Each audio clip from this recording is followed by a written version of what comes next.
જય શ્રી કૃષ્ણ. જય શ્રી કૃષ્ણ. જય શ્રી કૃષ્ણ. આપણે આજના સત્સંગની શરૂઆત મંગલાચરણથી કરીશું. નીતાબેન. ઓકે. સર્વે વૈષ્ણવને જય શ્રી કૃષ્ણ. ચિંતા સંતાન હંકારો સંભળાય છે? હા,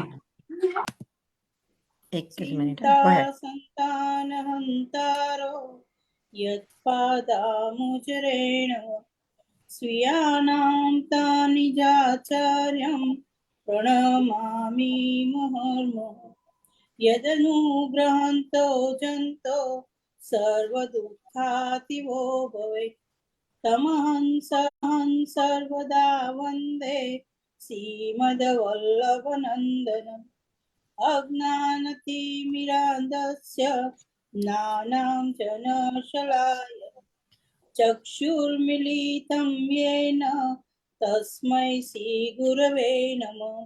નમામિ રમિરદેશેષે લીલાક્ષીરાબ્ધિશાયિનम् લક્ષ્મી સહસ્રલીલાભિ સેવ્યમાनं કલાનિધિં ચતુર્ભેશ્ય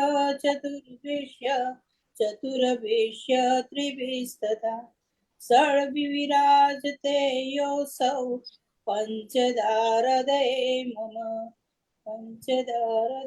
મમ. મંગલાચરણ સમાપ્ત.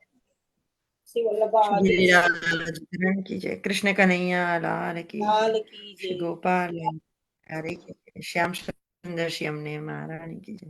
યમને મહારાણી કી. આજના સત્સંગમાં હસમુખ અંકલ છે, જે આપણું ડિસ્કશન કન્ટિન્યુ કરશે કૃષ્ણ સેવા ફિલોસોફીનું. હસમુખ અંકલ.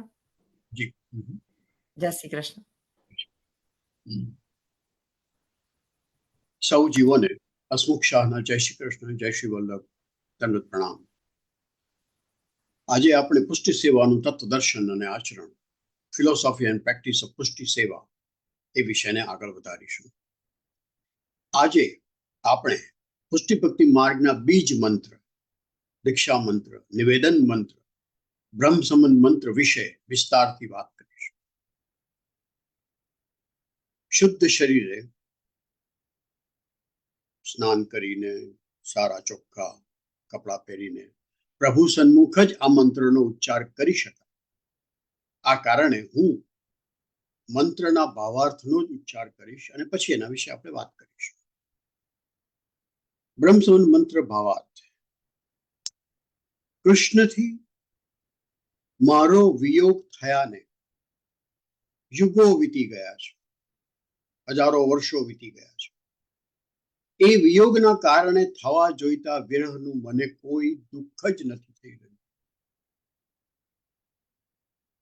આ પરિસ્થિતિમાંથી પસાર થઈ રહેલો હું મારા દેહ, ઇન્દ્રિય, પ્રાણ, અંતઃકરણ અને એના ધર્મ, મારા જીવન સાથી, મારા સંતાન, મારા સગા સંબંધી મિત્રો, મારા ધન સંપત્તિ તથા મારા આલોક, પરલોક, આત્મા સહિત એ બધું જ જે હું મારું માનું છું એ પરબ્રહ્મ પરમાત્મા કૃષ્ણને સમર્પિત કરું છું. હે કૃષ્ણ, હું તમારો દાસ છું. હે કૃષ્ણ, હું તમારો જ છું. ફરી એક વાર, કૃષ્ણથી મારો વિયોગ થયાને યુગો વીતી ગયા છે. એ વિયોગના કારણે થવા જોઈતા વિરહનું મને કોઈ દુઃખ જ નથી થયું. આ પરિસ્થિતિમાંથી પસાર થઈ રહેલો હું મારા દેહ, ઇન્દ્રિય, પ્રાણ, અંતઃકરણ અને એના ધર્મ, મારા જીવન સાથી, મારા સંતાન, મારા સગા સંબંધી મિત્રો, મારા ધન સંપત્તિ તથા મારા આલોક, પરલોક, આત્મા સહિત એ બધું જ જે હું મારું માનું છું એ પરબ્રહ્મ પરમાત્મા કૃષ્ણને સમર્પિત કરું છું. હે કૃષ્ણ, હું તમારો દાસ માત્ર છું. હે કૃષ્ણ, હું તમારો જ છું. પુષ્ટિ ભક્તિ માર્ગમાં દીક્ષા બે પ્રકારની છે. એક તો શરણ મંત્ર દીક્ષા. એના કોઈ નીતિ નિયમો નથી. કોઈ પણ ગોસ્વામી બાળક પાસે આપણે નાનામાં નાના બાળકને પણ લઈ જઈ શકીએ. મોટા પણ જઈ શકે, વિનંતી કરી શકે ત્યાં જ કે મને શરણ મંત્ર દીક્ષા આપો, જેને કહેવાય છે મને કંઠી આપો. ત્યારે એ ગોસ્વામી બાળક એ વ્યક્તિના, સ્ત્રી હોય, પુરુષ હોય, બાળક હોય, યુવાન હોય, વૃદ્ધ હોય, એના જમણા કાનમાં શ્રી કૃષ્ણ શરણમ મમ અષ્ટાક્ષર મંત્ર 3 વખત કહે છે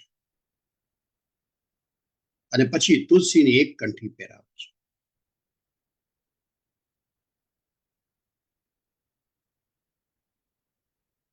આ શરણ મંત્ર એ શરણાગતિની દીક્ષા છે. શ્રી વલ્લભાચાર્યજી, મહાપ્રભુ શ્રીમદ વલ્લભાચાર્યજીને કાનીથી જે ગુરુદ્વાર છે, જે ગોસ્વામી બાળક છે, એ વ્યક્તિને, મનુષ્યને વૈષ્ણવ બનાવે છે. એને કૃષ્ણની શરણમાં લાવે છે. હવે આ જે અષ્ટાક્ષર મંત્ર છે, એક સેલ્ફ સજેશન મંત્ર છે. શ્રી કૃષ્ણ શરણમ મમ. હે કૃષ્ણ, હું તારા શરણે છું. હે કૃષ્ણ, હું તારા આશ્રયે છું.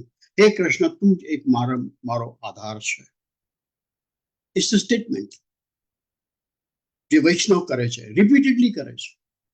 આ એક સેલ્ફ સજેશન છે. સાયકોલોજીમાં હોય છે, ઘણા બધાને મેં જોયા છે એ એક્સરસાઇઝ કરતા કે કહે રાખે કે હા, મારે સારા થવું છે, મારે ક્રોધ નથી કરવો, સેલ્ફ સજેશન. મારે ગુસ્સો નથી કરવો, મારે આ કરવું છે.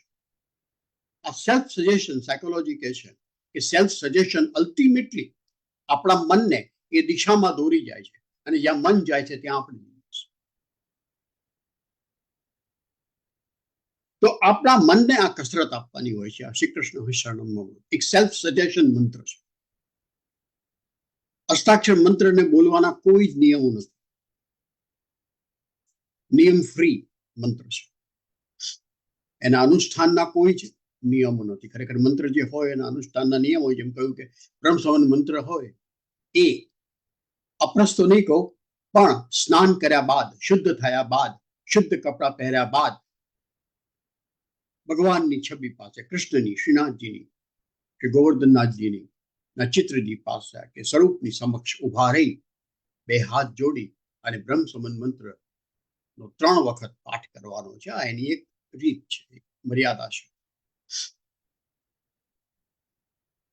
તો પુષ્ટિ માર્ગની જે પહેલી દીક્ષા છે, શરણ મંત્ર દીક્ષા, જે રેડીલી મળે છે, જે બાળકથી માંડીને વૃદ્ધ સુધી જેને જોઈતી હોય એને મળે છે. માત્ર વિનંતી કરવાની કોઈ નિયમ નથી. બ્રહ્મ સંબંધ મંત્ર દીક્ષા માટે એક નિયમ છે. આગલે દિવસે ઉપવાસ કરવો પડે એટલે શરીર અંદરથી પણ શુદ્ધ થાય. એટલા માટે આજ્ઞા લેવી પડે ગોસ્વામી બાળકની કે મને બ્રહ્મ સંબંધ લેવાની ઈચ્છા છે, આપશો? ગોસ્વામી બાળકની એ ફરજ બને છે કે એ પહેલા ઇવેલ્યુએટ કરે કે આમને બ્રહ્મ સંબંધ મંત્રની દીક્ષા આપવા જેવી છે કે કેમ. ત્યાર પછી એ મંજૂર થાય છે, હા પાડે છે.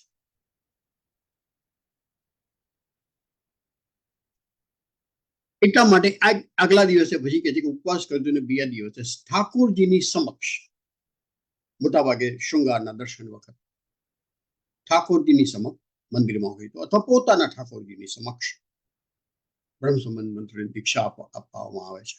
અને ત્યારે 2 હાથમાં તુલસી દળ લઈ અને આપણે આજે બ્રહ્મ સંબંધ મંત્ર બોલીએ છીએ. આજે આપણે ખાલી ભાવાર્થની વાત કરી તો એ બોલવામાં આવે છે અને પછી તુલસી પત્ર શ્રી ઠાકોરજીના ચરણમાં ધરવામાં આવે. તુલસી દલ હોય છે, પત્ર નહીં. દલ, તુલસી દલ એટલે 2 પાન વાળું તુલસી, 2 પાન જોડાયેલા હોય. જે તુલસીનો છોડ ઘરે હશે તેમાં છેક એન્ડ ઉપર હોય છે, વચમાં બી ફૂટેલા હોય છે. દલ કહેવાય એને. દલ એટલે 2. તો 2 પાંદડા જોડાયેલા હોય ને દલ. દલ શા માટે? 2 પત્ર કેમ? 2 જોડાયેલા કેમ? કૃષ્ણને આપણી આ જે છે એ પ્રેમ લક્ષણા ભક્તિની દીક્ષા છે. કૃષ્ણને પ્રેમ કરવાનો છે, નિષ્કામ પ્રેમ કરવાનો છે. અને પ્રેમ સંપૂર્ણ ક્યારે થાય? જ્યારે પ્રેમમાં મિલન અને વિરહ બંને હોય ત્યારે. મિલન પણ હોય ને વિરહ. કૃષ્ણ સાથે વિરહ થયેલો છે ઓલરેડી. કૃષ્ણથી દૂર છીએ.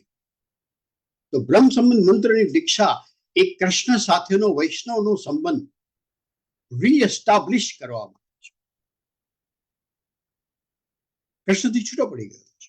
વિરહમાં જે પણ વિરહનું દુઃખ નથી, એ ભાન નથી. તે વિરહનું ભાન કરાવવા માટે અને મિલનની ઈચ્છા પ્રગટ કરાવવા માટે એ તુલસી દલ એ પ્રતિકાત્મક છે. આપણે ઠાકોરજીની સેવા કરવા માટે પણ જો આપણી પાસે તુલસીનો છોડ હોય તો દરરોજ જે તુલસી દલ ઠાકોરજીના ચરણોમાં ધરવાની એક રીત છે. શૃંગાર કર્યા બાદ કરવાની રીત છે. તો તુલસી દલનો આ અર્થ છે. બ્રહ્મ સંબંધ મંત્ર જે દીક્ષા છે એમાં પુષ્ટિ ભક્તિ માર્ગનો પૂરેપૂરો ઉપદેશ સમાયેલો છે. ઉપદેશ કહો, આદેશ કહો, સલાહ કહો, સૂચન કહો, વ્યાખ્યા કહો, જે કંઈ. અને હા, આ બ્રહ્મ સંબંધ મંત્ર દીક્ષા આપ્યા બાદ ગોસ્વામી બાળક તુલસીની કંઠી વૈષ્ણવને પહેરાવે છે. બીજી કંઠી. એટલા માટે વૈષ્ણવો 2 કંઠી પહેરે છે. એક શરણ મંત્રની દીક્ષાની અને એક નિવેદન મંત્ર એટલે બ્રહ્મ સંબંધ મંત્રની દીક્ષાની. શરણ મંત્રની અને સમર્પણ મંત્રની. આ સમર્પણ મંત્ર છે, નિવેદન મંત્ર છે. તો 2 દીક્ષા છે. તો 2 દીક્ષાની એક કંઠી એટલે 2 કંઠી. આમાં રાધાની કૃષ્ણની, કૃષ્ણની છે અને સ્વામિનીની છે એવું બધું નથી. 2 દીક્ષાની કંઠી છે. પહેરવી ન પહેરવી જુદી વાત છે. આપણે બ્રહ્મ સંબંધ મંત્રને 4 ભાગમાં સમજીએ. આજે આખો જે ભાવાર્થ જે હમણાં આપણે સાંભળ્યો એના 4 ભાગ છે. પહેલું તો વિયોગનું દુઃખ. બીજો ભાગ છે સર્વસ્વનું સમર્પણ. ત્રીજો ભાગ છે દાસત્વનો સ્વીકાર. અને ચોથો ભાગ છે સ્વામિત્વનો સ્વીકાર. 2 વાત છે, દાસત્વનો સ્વીકાર અને સ્વામિત્વનો સ્વીકાર. તો 4 ભાગ આપણે એક પછી એક જોઈએ. તો વિયોગનું દુઃખ. પહેલું વાક્ય છે ને કે કૃષ્ણથી છૂટા પડ્યાથી હજારો વર્ષો, યુગો વીતી ગયા છે, મિલેનિયમ. પણ અંદાજ નથી. એક ઉદાહરણ આપો આપણી સાંસારિક જીવનનું કે ભાઈ આપણા વોલેટમાં 4, 5, 6, 7 ક્રેડિટ કાર્ડ હોય. આપણે બધા વાપરતા ના હોઈએ. એકાદ 2 વારે ઘડી વાપરતા હોય, બીજા 2-3 એમનેમ પડ્યા હોય. એ જે એમનેમ પડ્યા છે ને ક્યારેક વાપરવાની ઈચ્છા કરીએ અને વોલેટમાં શોધીને મળે ને, ક્રેડિટ કાર્ડ ક્યાં ગયું? ઘરમાં પડ્યું છે, બહાર પડી ગયું, કોઈક લઈ ગયું, કોઈએ વાપરી નાખ્યું, હમણાં પડી ગયું, પહેલા પડી ગયું. આ બધા જ વિચારો આવે છે. આપણે આમ ઊંચા નીચા થઈ જઈએ છીએ. ક્રેડિટ કાર્ડનો વિરહ ખમાતો નથી. 800 નંબર આપણે તરત કરીએ છીએ અને પેલાની ઇન્ફોર્મેશન આપી દઈએ કે મારું આ ખોવાઈ ગયું છે વગેરે વગેરે. આ કે તમને બીજું મોકલી આપીશું. પણ એ ધાંધલ ધમાલ આપણે બહાર હોઈએ, નંબર આપણી પાસે ના હોય, રાઈટ? તો એ જે છટપટાહટ આપણે અનુભવીએ છીએ, પછી ક્રેડિટ કાર્ડ હોય કે કોઈ ઘરેણું ઘરમાં આગું પાછું મુકાયું હોય, મોંઘું, અને જે છટપટાહટ થાય, એ છટપટાહટ આપણને થઈ નથી રહી. કૃષ્ણથી વિયોગ થયા. સેવા કરીએ છીએ કૃષ્ણની, પરંતુ એ વિયોગનું જે દુઃખ અનુભવવું જોઈએ કે હે હું આનાથી છૂટો પડ્યો છું, એ નથી થઈ રહ્યું. અને જ્યાં સુધી એ તડપ એ દુઃખ નથી થઈ રહ્યું ત્યાં સુધી કૃષ્ણને મળવાની તલપ નથી જાણવું, એ તડપ નથી, એક છટપટાહટ નથી થવાની કે હે હવે મારે મળવું જ છે. એ મિલન ક્યારે થશે? તો વિયોગનું દુઃખ અનુભવાતું નથી. પહેલા તો એ ઇન્ટેન્સિફાય કરવાનું છે, એ વિચાર કરવાનો છે, કોન્સ્ટન્ટ વિચાર કરવાનો કે હું ખોવાઈ ગયો, કૃષ્ણ નથી ખોવાઈ ગયા. કૃષ્ણની આપણી ચારે બાજુ છે, આપણી અંદર છે, આપણી ઉપર નીચે, આપણી આસપાસ ઠેકાણે છે, આપણી અંદર પણ છે કૃષ્ણ, એમના અંશ રૂપે, આત્મા રૂપે દરેક ઠેકાણે. આપણે એ નથી ખોવાઈ ગયા, આપણે એનાથી છૂટા પડી ગયા, આપણને ભાન નથી, આપણને એનું જ્ઞાન નથી, અને આપણને બિલકુલ અંદાજ નથી કે આપણે એનાથી છૂટા પડે. આપણે તેમ જ માને છે કે આપણે જ છીએ, વી આર ધ વન. તો એ વિયોગનું દુઃખ નથી થયું જે થવું જોઈએ. તો બ્રહ્મ સંબંધ મંત્ર જે કહે છે, બીજી વાત, સર્વસ્વનું સમર્પણ. સમર્પણ એટલે શું? માનસિક ત્યાગ. દાન અને સમર્પણનો તફાવત સમજવા જેવો છે, બહુ અગત્યનો છે. કારણ કે બ્રહ્મ સંબંધ મંત્રમાં આ જે વાત છે સર્વસ્વના સમર્પણની, એના માટેની ગેરસમજૂતી બહુ વૈષ્ણવોએ બહુ વર્ષો સુધી કરેલી છે, આજકાલ પણ થતી હશે. દાન એટલે ભૌતિક ત્યાગ અને માનસિક ત્યાગ. આપણે કોઈને વસ્તુ કોઈ દાનમાં આપી દઈએ, મંદિરમાં આપીએ, કોઈ સંસ્થામાં આપીએ, રાઈટ, કોઈને આપીએ, વ્યક્તિને આપીએ, તો આપણે એ વસ્તુનો આપણી પાસેથી એને જવા દઈએ છીએ, એની પાસે ભૌતિક ત્યાગ કરીએ છીએ. અને માનસિક ત્યાગ પણ કરીએ છીએ કે હવે એ મારી માલિકીનું નથી, હવે એની માલિકી. તો દાન એટલે ભૌતિક અને માનસિક ત્યાગ, અને સમર્પણ એટલે માત્ર માનસિક ત્યાગ. ભૌતિક રીતે આપણી પાસે રહે છે. તો અહીંયા જે વર્ણન કર્યું છે કે મારા દેહ, ઇન્દ્રિય, પ્રાણ, અંતઃકરણ અને એના ધર્મ, મારા જીવન સાથી પતિ કે પત્ની, મારા સંતાન, મારા સર્વ સંબંધો, સગા સંબંધી, મિત્રો, મારા ધન સંપત્તિ, મારા આલોક, પરલોક અને આત્મા સહિત બધું જે હું મારું માનું છું એ હું સમર્પિત કરું છું. તો આ બધું મારી પાસે રહેવાનું છે. મારી પત્ની મારી પાસે જ રહેવાની છે, મારો પતિ મારી પાસે જ રહેવો, મારા સંતાન મારી પાસે જ રહેવાના છે, મારા સંબંધો જળવાવાના જ છે. પણ એના ઉપરની માનસિક માલિકી મારે છોડી દેવું. એ બધાનો માલિક કૃષ્ણ છે. મારા જીવન સાથીનો માલિક પણ કૃષ્ણ છે, મારા સંતાનોનો માલિક પણ કૃષ્ણ છે, મારા સર્વ સંબંધોનો માલિક પણ કૃષ્ણ છે. ભલે મારી પાસે, એની કૃપાથી મારી પાસે છે. ધન સંપત્તિ ભલે મેં કમાયો, હું કમાયો, ભલે મારા પ્રયત્નોથી મારી પાસે છે, પણ એની માલિકી કૃષ્ણ. તો એનું નામ સમર્પણ, માનસિક ત્યાગ. કેટલાય વર્ષો તેને મેં તો ઘણા બધા દાખલા જોયા છે કે પત્ની સેવા કરતી હોય તો પતિ અને ઘરનો ત્યાગ કરી દે, સંબંધ ન રાખે. જો પતિ સેવામાં ના હોય તો જે સગાવાલા જો સેવા ના કરતા હોય એમનો ત્યાગ કરી દે. સમર્પણ કર્યું છે માટે તમારો ત્યાગ કરવો છે. ના, એવું નથી. કોઈ સંબંધ બગાડવાના નથી, કોઈ નોકરી છોડવાની નથી, કોઈ કામ છોડવાનું નથી, પણ એ બધું જ કૃષ્ણનું છે એમ માનીને આગળ વધવું. તો જ સમર્પણની મનોદશા આપણી અંદર ઊભી થશે, બાકી નહીં. સમર્પણ એક મનોદશા. તો સમર્પણની મનોદશા ક્યારે ઊભી? જ્યારે આપણે માનસિક ત્યાગ કરીએ. અને બહુ અઘરો છે. ભૌતિક ત્યાગ કરવો બહુ સહેલો છે. ફાટેલા કપડા આપણે દાનમાં આપતા જોઈએ, જેને દાનમાં ફાટેલા કપડા જ આપતા હોઈએ. જે વસ્તુ આપણા કામની ના હોય દાનમાં આપતા હોય. સારી નવી વસ્તુ દાનમાં આપનારા બહુ ઓછા હોય છે, નથી હોતા એમ. મોટા ભાગના લોકો ન વાપરી શકતા હોય વસ્તુ આપે. એમને કે ચલો બજારમાંથી લાવીને સારી વસ્તુ કોઈ વાપરે તો હું આપું દાનમાં, એમ નથી કરતા. આપણે મંદિરમાં પણ વપરાયેલું ફર્નિચર જ મૂકી જતા હોય છે. મને ઘણો બધો અનુભવ છે મંદિરોમાં કામ કરવાની સાથે. તો દાન તો આપણે કરી દઈએ છીએ, સમર્પણ બહુ અગત્ય, બહુ અઘરી વાત છે, કારણ કે એમાં માનસિક ત્યાગ કરવો છે.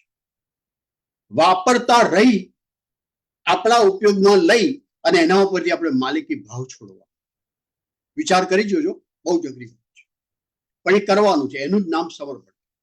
તો સર્વસ્વનું સમર્પણ. બ્રહ્મ સંબંધ મંત્ર કહે છે કે હા, હું કૃષ્ણને મળી ક્યારે શકું? જ્યારે કૃષ્ણને અનુકૂળ થવું ત્યારે. અને કૃષ્ણને અનુકૂળ ક્યારે થવું? જ્યારે હું મારા સર્વસ્વનું સમર્પણ કરું ત્યારે. મારા મન, મારી બુદ્ધિ, મારો પ્રાણ, મારો દેહ, મારો ઇન્દ્રિય, મારા જીવન સાથી, પતિ પત્ની, સંતાન, મારા માતા પિતા, મારા કોઈ પણ સંબંધો, મારા ધન સંપત્તિ, મારો આલોક. આ લોક એટલે આ પૃથ્વી ઉપર સંસારમાં જે કંઈ છે પરલોક. એ પરલોકમાં જે કંઈ આધ્યાત્મિક રીતે જે હું કરી રહ્યો છું એ પણ મારું નથી, એમનું છે, કૃષ્ણ. તો સમર્પણ એટલે શું એ સમજવું બહુ અગત્યનું છે. અને સમર્પણ કેવી રીતે થઈ શકે એ કરવું, એ સમજવું પણ. અને ત્યારબાદ દાસત્વનો શીખ. હે કૃષ્ણ, હું તમારો દાસ માત્ર છું. બહુ અઘરી ભાવના છે. ઘણા બધા પોતાની આગળ લખાવે છે દાસાનું દાસ. લખવાથી કશું થતું? કોને જણાવો? કોને કહેવાની ઈચ્છા થાય છે કે હું દાસોનો એ દાસ છું? કૃષ્ણનો દાસ નહીં, માત્ર કૃષ્ણનો જ દાસ નહીં, કૃષ્ણના દાસોનો પણ હું દાસ છું. તમારે કેવું છે કોને? શા માટે લખવાની જરૂર? દાસાનું દાસ ભાવ એક મનોદશા છે, એક ભાવ છે જે અંદર હોય. અને જ્યારે એ દાસાનું દાસનો ભાવ હોય, દાસત્વનો જ્યારે ભાવ હોય, ત્યારે કોઈને કશું કહેવાની ઈચ્છા જ નથી. એની એડવર્ટાઇઝમેન્ટ કરવાની કોઈ ઈચ્છા જ ના થાય કે હા ભાઈ, હું તો બહુ મોટો સેવક, હું સેવક છું, બહુ મોટો છોડો, હું સેવા કરું છું, અરે હું તો સેવા જ કરું છું વૈષ્ણવોની. ના, પણ કહેવાની શું જરૂર છે? ઢંઢેરા પીટવાની શું જરૂર? જ્યારે ઢંઢેરો પીટવો હોય છે, જ્યારે જાહેરાત કરવી હોય છે, એનો અર્થ જ એ કે દાસત્વ નથી, કંઈક મેળવવું છે, અહંકારને ટેકો આપવો. તો હે કૃષ્ણ, હું તમારો દાસ માત્ર છું. અને દાસ શું કરે? દાસ એટલે નોકર. અને દાસ એટલે એવો નોકર કે જેને કોઈ પગાર મળતો નથી, એટલે દાસ શબ્દ છે. તો દાસ માત્ર છું એનો અર્થ શું? કે કૃષ્ણ કહે એ કરીશું.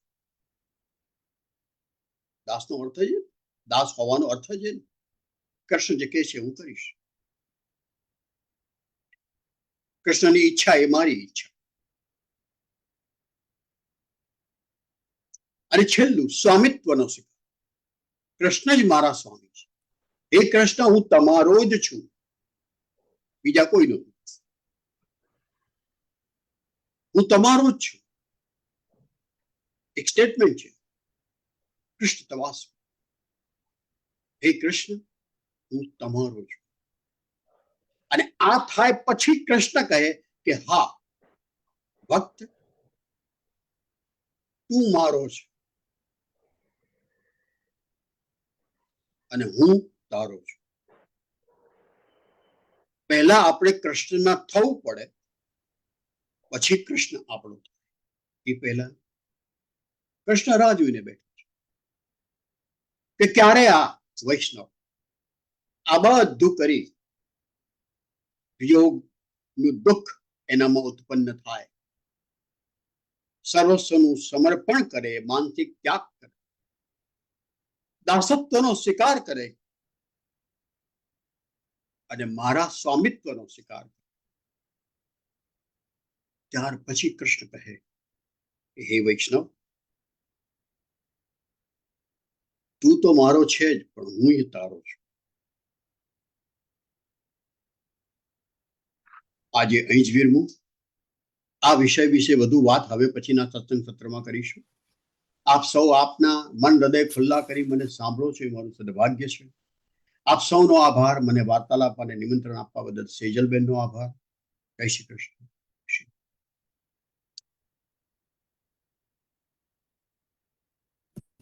જય શ્રી કૃષ્ણ. બહુ સરસ ટોપિક છે. આમ સાંભળ્યા કરીએ ને એવું મન થાય બ્રહ્મ સંબંધ, કારણ કે બધા આપણે મોસ્ટલી બ્રહ્મ સંબંધના તો છે જ, બ્રહ્મ સંબંધ બધાએ લીધેલા છે, પણ આપણે કેવી રીતે એનું પાલન કરવું, એનો મતલબ શું, એ ડિટેલમાં સમજવાની બહુ જરૂર છે. ડેફિનેટલી, અને એ પ્રમાણે એને અમલમાં મૂકવાની થેન્ક યુ સો મચ. જરૂર. જય શ્રી કૃષ્ણ. જય શ્રી કૃષ્ણ. Yes. મારે જવું પડશે બીજા એક સત્સંગમાં જોડાવા. સમજીશું પહેલા તો એને અમલ ઇઝીલી આપણે પહેલા સમજી લઈશું ને તો પછી ઇઝીલી આપણે એને અમલમાં મૂકી શકીશું. અને જ્યારે પહેલા આઈ થિંક ઇટ્સ બરાબર ઇમ્પોર્ટન્ટ ટુ અન્ડરસ્ટેન્ડ કે what it એટલે means, અને પછી જ્યારે એમ કહેવામાં આવે છે કે પછી તો દિલથી કરવાનું મન થાય. બરાબર, જ્યારે એમ કહેવામાં આવે છે કે વૈષ્ણવોને જ્ઞાનની જરૂર Yes. નથી, ત્યારે મને હસવું આવે. વૈષ્ણવોને કદાચ વધારે જ્ઞાનની જરૂર છે. Yes. માત્ર ભક્તિથી ના ચાલે. ભક્તિ કેવી બહુ રીતે સાચી કરવી, વાત છે. આપણે ખાલી અમુક વખતે છે ને ધ્યેય શું છે, આઈ ડોન્ટ નો એથી અબાઉટ ચાલે. અધર્સ, પણ બાકી બીજા બધા Correct. આઈ થિંક એ બીજા બધા જે છે ને તે આપણે ગામમાં ઇન્ડિયામાં ને બધા જસ્ટ ફોલો કરતા હોય, Right. અડધું જાણતા ના હોય પણ they just follow along, અને એટલે right? તમને ખબર And I think they need to, તમે એમને પૂછવા જાઓ ને તો they won't know. Yeah, thank સૌને you જય so Shri much. Krishna. I have to leave. જય શ્રી કૃષ્ણ. જય શ્રી કૃષ્ણ. આપણે ભાગવત પુરાણની કન્ટિન્યુ કરીશું. રીટા આંટી. ઓકે, જય શ્રી કૃષ્ણ બધાને. જય શ્રી કૃષ્ણ. જય શ્રી કૃષ્ણ. જય શ્રી કૃષ્ણ. બધા સર્વ વૈષ્ણવ પણ પોતાનું ભાગવત ખોલી શકો છો અને તમે પણ 2-3 પાના જે કંઈ રીડ કરો, જાતે ભાગવતને એટલીસ્ટ દર્શન કરી લો ભાગવતજીના. Go ahead, Rita. ઓકે, બધાને જય શ્રી કૃષ્ણ. આપણે હવે મહાત્મા વાંચતા હતા, હવે આપણું આજે મહાત્મા પૂરું થઈ જશે ભાગવતનું.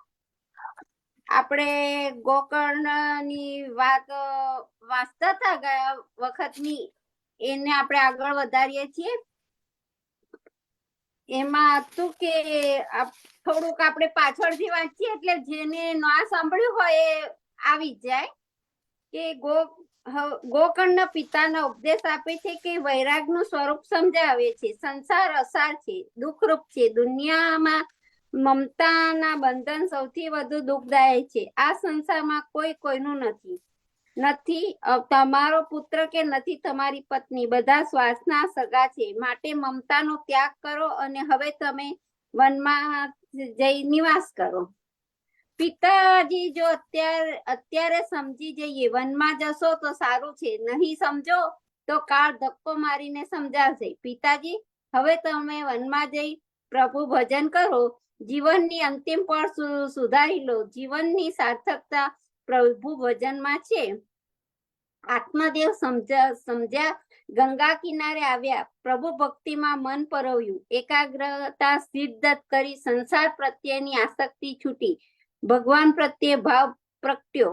હવે ગોકર્ણને લાગ્યું કે જો પોતે ઘરમાં રહેશે તો ધંધુકારી વર્તનથી પોતાનું મન પણ અશાંત બનશે. તેથી તેઓ પણ ઘર છોડીને વનમાં ચાલ્યા ગયા. ધંધુકારી નિર્ગંશ બની ગયો. વેશ્યાઓએ રાજી રાખવા તે ચોરી કરવા લાગ્યો. તેણે રાજાને ઘેર પણ ચોરી કરી. રાજાના ખજાનામાંથી રત્નજડિત આભૂષણો લાવી તેણે વેશ્યાઓને આપ્યા. વેશ્યાઓ વિચારવા લાગી, રાજાના રત્ન ભંડારમાંથી મળેલો આ આભૂષણો પકડાઈ જશે તો રાજા આપણને સજા કરશે, માટે આપણે ધંધુકારીને મારી નાખીએ. પાંચેય મળી ધંધુકારીને દોરડાથી બાંધ્યો અને ગળામાં ફાંસો નાખ્યો, પરંતુ અતિશય પાપી હોવાને ધંધુકારીને મોત ન આવ્યું. આથી વેશ્યાઓએ તેના મુખમાં સળગતા અંગારા નાખ્યા. છેવટે તે મરી ગયો. આવી જ રીતે અંતકાળે પાંચેન્દ્રિયો જીવાત્માને મારે છે ત્યારે તે તરફડીને મરે છે. વેશ્યાઓ ધંધુકારીના શરીરને દાટી દીધું, તેને અગ્નિ સંસ્કાર પણ ન કર્યો. પોતાના કુકર્મોના ફળ રૂપે ધંધુકારીને પ્રેત બન્યો. પાપી હોય તે મર્યા પછી પણ પ્રેત બને છે. પુણ્યશાળી પ્રભુપદ પામે છે. ગોકર્ણ ધંધુકારીના મૃત્યુના સમાચાર સાંભળ્યા. ગમે તેઓ પણ પોતાનો ભય, તેમણે ગયાજીમાં જઈ ધંધુકારીનું શ્રાદ્ધ કર્યું, પરંતુ આવા મહાપાપીનો ઉદ્ધાર શ્રાદ્ધ કરવાથી પણ થતો નથી. શ્રાદ્ધ કરી ગોકર્ણ ઘેર આવ્યો. રાત્રે તેમણે કોઈના રુદનનો અવાજ સાંભળ્યો. પાપ કરતા મનુષ્ય હસે છે, પાપનું ફળ ભોગવતી વખતે રડે છે. રુદન કરતા પ્રેતને ગોકર્ણે પૂછ્યું, તું કોણ છે? શા માટે રડે છે? પ્રેતે જવાબ આપે છે, હું તમારો ભાઈ ધંધુકારી છું. મારા અગણિત પાપોને કારણે હું પ્રેત યોનિ પામ્યો છું. મારી ભક્તિ માટે તમે ગયાજીમાં શ્રાદ્ધ કર્યું, પરંતુ એવા અનેક શ્રાદ્ધ કરશો તો પણ મારા જેવા પાપીને મુક્તિ નહીં મળે. ગયા શ્રાદ્ધ સતેનાપી મુક્તિ કર્મે ન ભવિષ્યતિ. ગોકર્ણ્ય વિચારમાં પડ્યા, ભાઈની મુક્તિ માટે શું કરવું? પ્રાતઃકાળે ભગવાન સૂર્યનારાયણને અર્ઘ્ય આપતા તેમણે પૂછ્યું, મહારાજ, મારા ભાઈનો ઉદ્ધાર થાય એવો કયો માર્ગ મને બતાવો. ભગવાન સૂર્યનારાયણે કહ્યું, ભાગવત મુક્તિ આપવાનું શાસ્ત્ર છે. વિધિપૂર્વક ભાગવત કથા સાંભળતા તારા ભાઈની મુક્તિ થશે. ગોકર્ણે ભાગવત સપ્તાહનું પારાયણ કર્યું. ધંધુકારી ત્યાં આવ્યો. 7 ગાંઠવાળા એક વાસમાં પ્રવેશ કરીને તે કથા સાંભળવા લાગ્યો. દરરોજ વાસની એક ગાંઠ તૂટતી. 7મે દિવસે રાજા પરીક્ષિતના મોક્ષની કથા સાંભળતા 7મી ગાંઠ તૂટી ગઈ. દિવ્ય રૂપ સ્વરૂપ ધારણ કરી વાસમાંથી બહાર આવ્યો. ગોકર્ણને પ્રણામ કર્યા અને સ્વર્ગે સંચર્યું. ભાગવત કથા સાંભળવાથી જળ વાસની ગાંઠો તૂટે છે, તો ચેતન માનવની ગાંઠો તેનાથી ન તૂટી શકે. ધંધુકારી વાસમાં એટલે કે વાસનામાં રહ્યો હતો. વાસનાની 7 ગાંઠો તૂટે એટલે મુક્તિ મળે.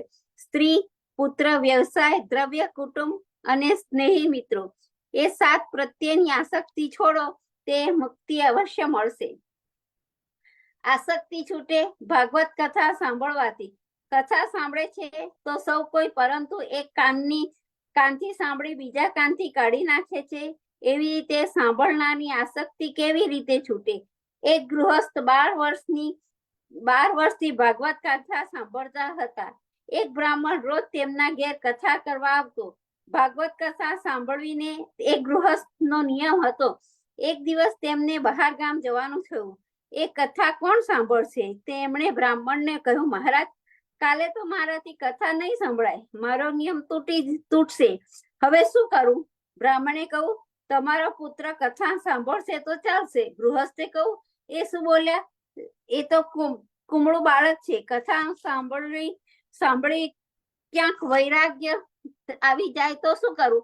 બ્રાહ્મણે કહ્યું, શેઠજી, તમે 12 વર્ષથી રોજ કથા સાંભળો છો, તમને વૈરાગ્ય ના આવ્યો અને આ બાળકને એક દિવસ કથા સાંભળવી આવી જશે? યાદ રાખો, એ તમારો પુત્ર છે. કથા સાંભળશો ત્યારે મનની ગાંઠ છોડીને સાંભળજો. વાસના સહિત સાંભળશો તો કથાની કોઈ અસર થશે નહીં. ભાગવત વ્યાસજીની સમાધિ ભાષા છે. સાધકના મનમાં બધા સંશયો દૂર કરી તેના મનની વિશુદ્ધ અને ચિત્તને નિર્મળ બનાવે છે. ભાગવતમાં જે નથી તે જગતમાં કોઈ જ ગ્રંથ નથી. કહ્યું છે કે યદિ હાસ્તિ તદન યંત્ર યેન હાસ્તિ ન કૃત ચિત્ત. ભાગવત એ પરિપૂર્ણ શાસ્ત્ર છે. પરિપૂર્ણ તો એક માત્ર ભગવાન જ છે. ભાગવત ભગવાનનું સ્વરૂપ છે. વ્યાસજીએ ભાગવતની રચના કરવી હતી. તેમના મનમાં શ્લોક ઉભરાતા હતા, પરંતુ એ શ્લોક કોણ લખે છે એ પ્રશ્ન તેમને મૂંઝવાતો હતો. તેવે સમયે વ્યાસશાસ્ત્રમાં ગણપતિ મહારાજ પધાર્યા. વ્યાસજીએ તેમની પાસે પોતાની મૂંઝવણ રજૂ કરી. વ્યાસજીએ કહ્યું, મારે ભાગવત શાસ્ત્રની રચના કરવી છે, પરંતુ એ લખે કોણ? ગણપતિએ કહ્યું, હું લખવા તૈયાર છું. શરત માત્ર એટલી કે એક ક્ષણ માટે હું નવરો નહીં બેસું. તમારે 24 કલાક લખાવવું પડશે. ગણપતિનું વાહન છે ઉંદર.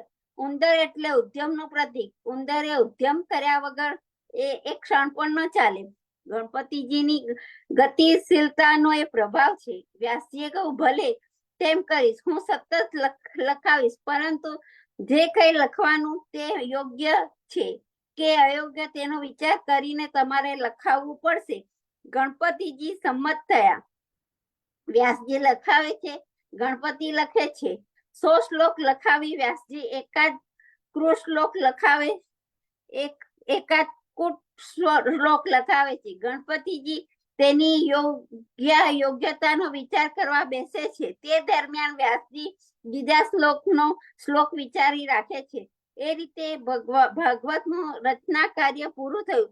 18,000 શ્લોકો રચાયા. એક મુક્તિ ગ્રંથ સર્જાયો. પ્રેમ લક્ષણા વ્યક્તિનું સર્વાંગ સંપૂર્ણ અતિ સુંદર સ્વરૂપ પ્રગટ થયું. હવે વ્યાસજી વિચારે છે ભાગવત શાસ્ત્રની રચના તો કઈ થઈ, પરંતુ આ છે પ્રેમ લક્ષણા ભક્તિનો મહાગ્રંથ. આ છે પૂર્ણ પુરુષોત્તમ સતાનંદ યશોદા સંગલાગ્નિત ભગવાન શ્રી કૃષ્ણચંદ્રની રસમય લીલાનો વિસ્તાર. એ લીલાઓને એ રીતે અનુભવથી તેમનો પ્રચાર કોણ કરશે? વ્યાસજીએ વૃદ્ધાવસ્થામાં શ્રીમદ ભાગવતની રચના કરી છે. તેઓ પોતે આ અવસ્થાએ આવા ગ્રંથનો પ્રચાર કરી શકવાના નથી. આથી તેમને ચિંતા થઈ. માનવ કલ્યાણ અર્થે પોતે આ ગ્રંથ પ્રકટ કર્યો છે. પ્રભુથી વિખરતા પડેલા જીવોને પ્રભુ પ્રત્યે પુનઃ અભિમુખ કરવા માટે પોતે કૃષ્ણ લીલાઓ વર્ણવી છે. ભાગવત તો શુદ્ધ પ્રેમ શાસ્ત્ર છે. એવો વિચાર તો કોઈ સાચો પ્રેમી જ કરી શકે છે. વિચારતા યાદ આવ્યું, શિવજી હંમેશા સમાધિ ચડાવી બેસે છે. સમાધિમાં તેઓ રસેશ્વર શ્રી કૃષ્ણચંદ્રની લીલાઓનો રસાસ્વાદ માણે છે. તેઓ ભાગવત શાસ્ત્રનો પ્રચાર કરી શકે છે. જો તેઓ મારા પુત્ર તરીકે જન્મે તો મારી લોક કલ્યાણની ભાવના સાકર બને. શિવજી પૂર્ણ વૈરાગી છે. સ્મશાનમાં વસે છે. જે વિરક્ત હોય તે જ ભાગવતનો પ્રચાર કરી શકે છે. શિવજી સિવાય સંસારથી સંપૂર્ણ વિરક્ત બીજું કોઈ નથી. વ્યાસજીએ ભગવાન શંકરની આરાધના કરી. શંકર પ્રસન્ન થયા. વ્યાસજીએ તેમની પાસે વર માંગ્યો, પ્રભુ, આપ સમાધિમાં જે આનંદ ભોગવો છો તે જ આનંદ જગતના જીવોને આપવા માટે આપ મારા પુત્ર રૂપે પધારો. અને શિવજી પ્રગટ થઈ. સુખદેવજી રૂપે ભગવાન શિવનો અવતાર હોય. સુખદેવજી જન્મથી જ વૈરાગી હતા. ભગવાન કૃષ્ણની માયા સુખદેવજીને ન સ્પર્શે. જન્મ થતા જ તેઓ વન તરફ જવા લાગ્યા. મોહવશ વ્યાસજી તેમને રોકવા તેમની પાછળ દોડ્યા. તેઓ કહેવા લાગ્યા, પુત્ર પાછો વળ. હું તને સંસારી નહીં બનાવું, પરંતુ નિર્વાકાર બ્રહ્મ સ્વરૂપ સુખદેવજી માટે કોણ માતા કોણ પિતા? તેઓ પોતે બ્રહ્મ હોય સર્વમાં પ્રાપ્ત હતા. આથી તેમણે વૃક્ષો દ્વારા વ્યાસજીને જવાબ આપ્યો, હે મુનિ મહારાજ, તમે મને તમારો પુત્ર સમજો છો. તમે તો જ્ઞાની છો. તમે જાણો છો કે જીવ અનેક વાર જન્મે છે, અનેક વાર મરે છે. ક્યારેક તો તે પુત્ર બને છે, ક્યારેક પિતા, ક્યારેક પતિ બને છે, ક્યારેક પત્ની. આ બધા તો દેહના સંબંધો છે. આત્માને કોઈ સંબંધ નથી. આત્મા તો સાચો સંબંધ પરમાત્મા જ છે. તમે આ દેહના પિતા છો. પિતાજી, મારી પાછળ ન દોડશો, પ્રભુ પાછળ દોડો. હવે તમે ઈશ્વર સાથે સંબંધ બાંધો. પછી સુખદેવજી નર્મદા કિનારે જઈ બિરાજ્યા. આવા જ્ઞાની તપસ્વી બ્રહ્મનિષ્ઠ સદગુરુ શ્રી સુખદેવજીના ચરણોમાં હું વારંવાર વંદન કરું છું. સુખદેવજીએ રાજા પરીક્ષિતને ભાગવત કથા સાંભળવી એ માત્ર કથા નથી, કથાનું સારસ્વત છે. કથાસાર મમ કર્ણ રસાયણમ. કથા સંસાર સારરૂપ છે. અમૃત કર્ણ દ્વારા પીવાથી શ્રી કૃષ્ણ પ્રત્યેની તમારી ભક્તિ અને રુચિ દ્રઢ થશે. અંતે તમે શ્રી કૃષ્ણની પ્રાપ્તિ થશે. ભાગવત એ તો પરમહંસોની સહિતા છે. પરમાત્માને મેળવવાનું અમોઘ સાધન છે. એનું મહાત્મા સ્વયં સિદ્ધ છે. મેં તેને તમારી પાસે વર્ણવ્યું છે. તે હવે ભાગવતનો કથાનો પ્રારંભ કરીશું. શ્રી કૃષ્ણ ગોવિંદ હરે મુરારી, હે નાથ નારાયણ વાસુદેવ. હવે આપણે અહીંયા છે ને મહાત્મા પૂરું થાય છે.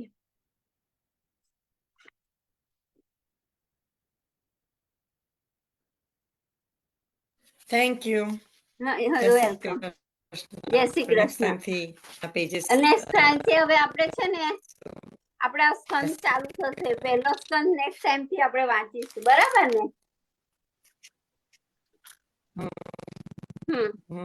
યા હા, જય શ્રી કૃષ્ણ. આપણે નેક્સ્ટ લઈએ વૈષ્ણવની વાર્તા. તો તૃપ્તિબેન આવ્યા છે? જય શ્રી કૃષ્ણ. તૃપ્તિબેન છો તમે? એ ના હોય તો ચલો આપણે ગીતાજી લઈ લઈએ. ગીતાજીના બધા જ આપણે શ્લોક 13 અધ્યાયના શ્લોક ચેપ્ટર 13 ના શ્લોક અને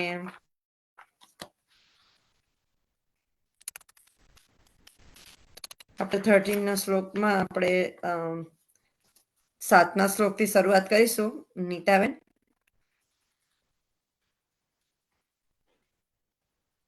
સર્વે વૈષ્ણવને જય શ્રી કૃષ્ણ. સ્વાધ્યાય અને શ્લોક 7. કૃષ્ણ. અમાનિત્વમ અદિંબમ ત્વમ અહિંસા શાંતિ આર્જવમ આચાર્યોપાસનમ શૌચમ સ્થૈર્યમ આત્મવિનિગ્રહ.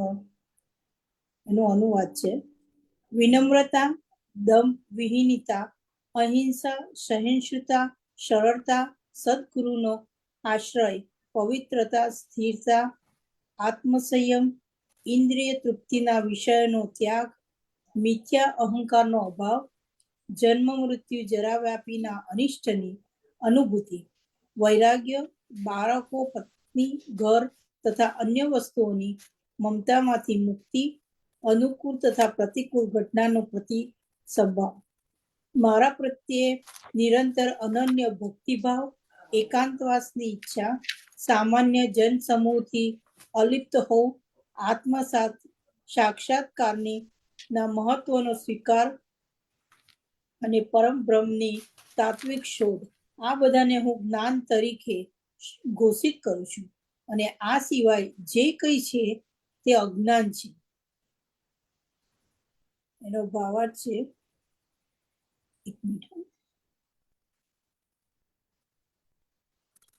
કેટલીક વખત અલ્પજ્ઞાની મનુષ્યો જ્ઞાનની આ પ્રક્રિયાને કાર્યક્ષેત્રની આંતરક્રિયા એટલે કે વિકાર હોવાની ગેરસમજ કરે છે, પરંતુ વાસ્તવમાં આ જ જ્ઞાનની સાચી પ્રક્રિયા છે. જો મનુષ્ય આ પ્રક્રિયાને સ્વીકારી લે તો પરમ બ્રહ્મને પામવાની શક્યતા રહે છે. આ પૂર્વોક્ત 24 તત્વોની આંતરક્રિયા નથી. વસ્તુતઃ આ તો 24 તત્વોના પાસમાંથી છૂટી જવાનું સાધન છે. દેહધારી આત્મા 24 તત્વોથી બનેલા આવરણરૂપી શરીરમાં બુદ્ધ થયેલો છે, કે જે 24 તત્વોનું બનેલું માળખું છે, અને અહીં દર્શાવેલી જ્ઞાનની પ્રક્રિયા તેમાંથી બહાર નીકળવાનું સાધન છે. જ્ઞાનની પ્રક્રિયાઓના સર્વ વર્ણનોના 11મા શ્લોકની પ્રથમ પંક્તિમાં વર્ણવેલો મુદ્દો સૌથી વધુ અગત્યનો છે. પછી ચાન્યત યોગેન ભક્તિર અવ્યભિચારિણી. જ્ઞાનની પ્રક્રિયાનો છેડો ભગવાનની અનન્ય ભક્તિમાં આવે છે. માટે જો કોઈ મનુષ્ય ભગવાનની દિવ્ય સેવા પામી ન શકે અથવા તે પ્રાપ્ત કરવામાં અસમર્થ હોય તો પછી અન્ય 19 બાબતોનું વિશેષ મહત્વ રહેતું નથી. પરંતુ જો મનુષ્ય પૂર્ણ ભક્તિભાવ સાથે ભગવાનની સેવા અપનાવે છે તો અન્ય 19 બાબતો તેનામાં આપોઆપ જ વિકાસ પામે છે. શ્રીમદ ભાગવતમાં કહ્યું છે તેમ યસ્માસ્તિત ભક્તિર ભક્ત કંચિતા સ્વરે ગુણૈસ્તત સમાસતે સુરા.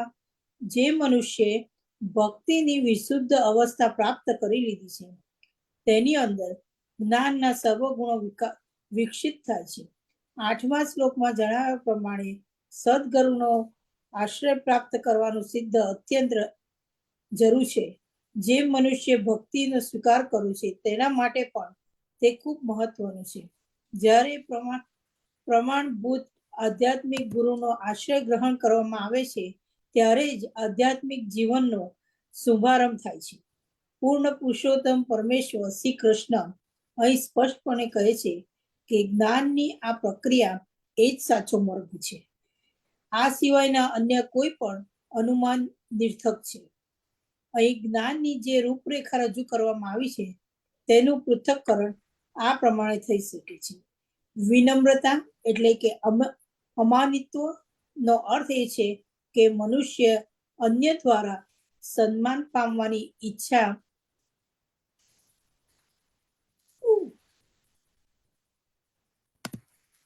રાખવી ન જોઈએ.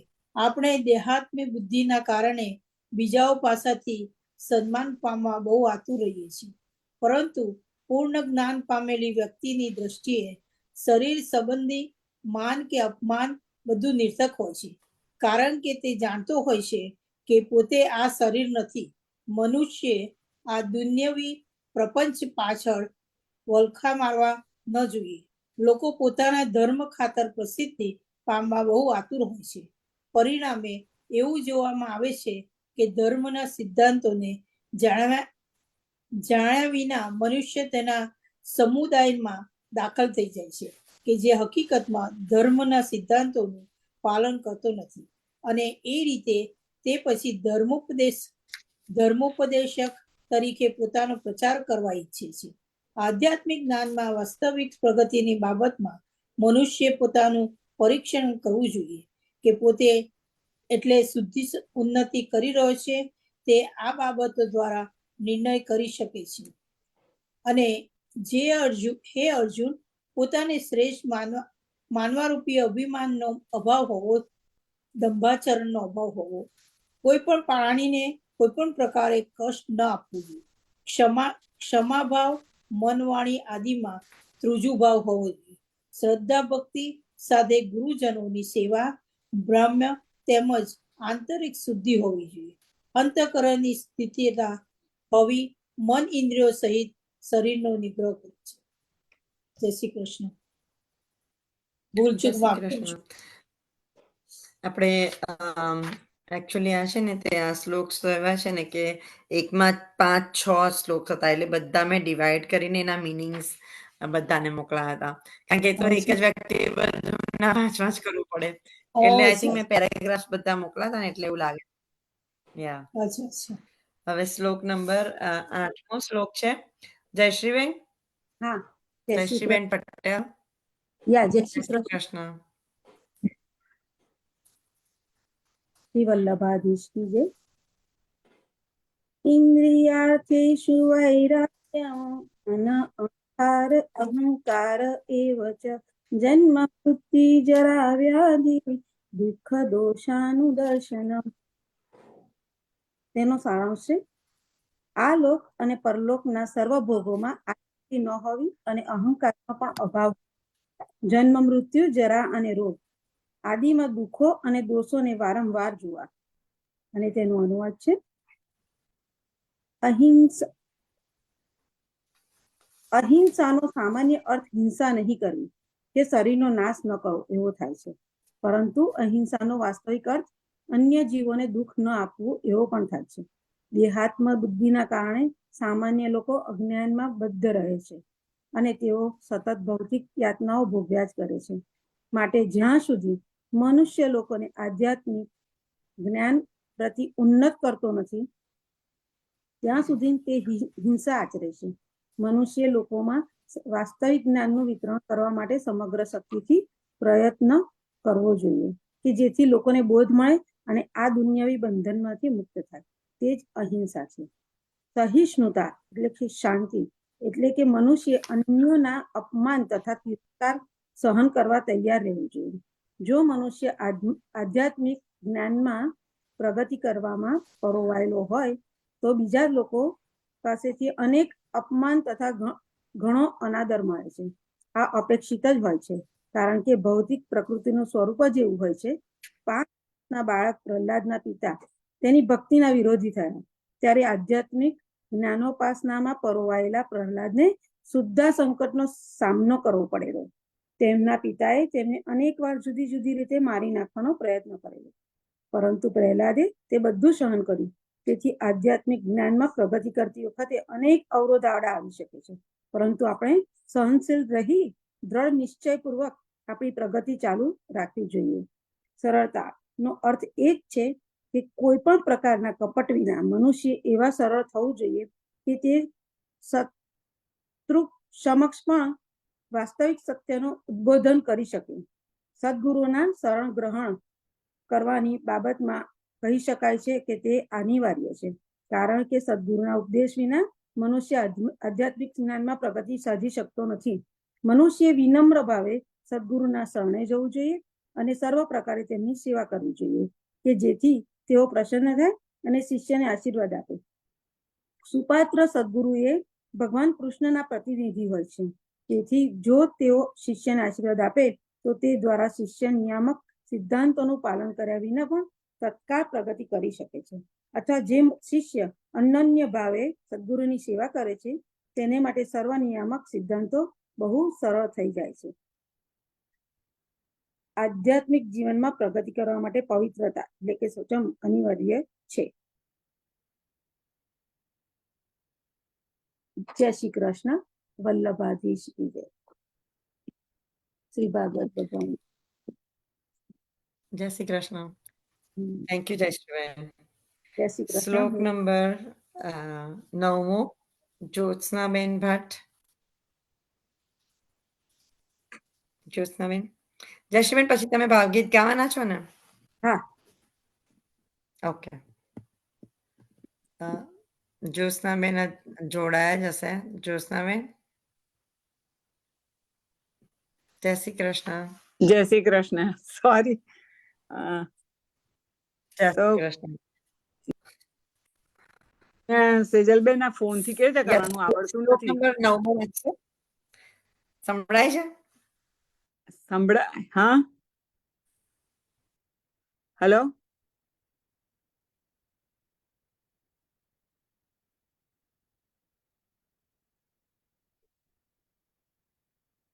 હેલો.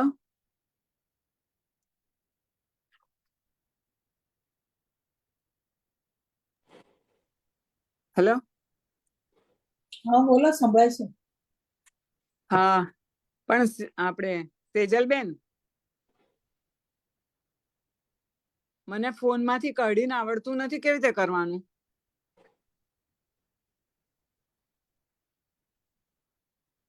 હેલો. તમારા બીજા ફોન ની અંદર કરવું પડશે. ઓ, મારી પાસે બીજો ફોન. ઓકે, ચાલો હું અહીંથી કર. શ્લોક નંબર 9 છે ને? અશક્તિરન વિશ્વજ્ઞ પુત્રદાર ગૃહાદિષુ નિત્યમ ચ સમચિત્તત્વ મિષ્ટાનિષ્ટોપપત્તિષુ. શ્લોક 9.